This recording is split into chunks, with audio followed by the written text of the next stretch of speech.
BizBeat, the insight you need. Over the last 2 years, the global chip shortage has impacted many industries, including automakers, mobile phone and consumer technology companies, and defense systems manufacturers.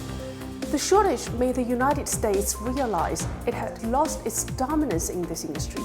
The U.S. share of global semiconductor manufacturing capacity declined from 37% in 1990 to 12% in 2020, despite its continued growth in manufacturing capacity during the last 30 years. The U.S. Senate last week voted to advance a bill to provide $50 billion in subsidies to boost America's chip manufacturing. The broader aims are to decrease the U.S.'s dependence on Asia-based chip manufacturers and boost its ability to compete with China. Moreover, U.S. President Joe Biden has named semiconductors one of the 4 critical products for U.S. security.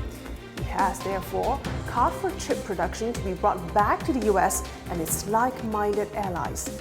Biden has been touting a so-called chip alliance, which aims to include major chip manufacturing powerhouses in Asia, including Japan, South Korea, and the island of Taiwan. When Biden visited South Korea recently, a Samsung electronic semiconductor plant was his first stop. But South Korea's response was lukewarm. The country's top semiconductor makers, Samsung Electronics and SK Hynix, have significant business operations in China. In addition, China makes up almost half of the total chip exports from South Korea.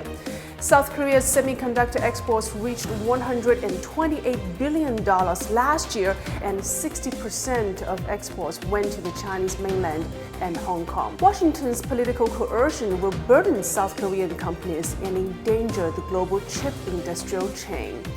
In a letter to the U.S. Secretary of Commerce in March, the U.S. Chamber of Commerce said, "The semiconductor industry is global in nature and reliant on open markets and supply chains that span the world."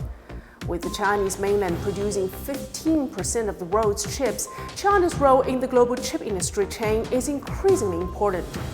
Furthermore, excluding China from the global chip supply chain would be unrealistic, since Asian economies complement each other in the semiconductor sector.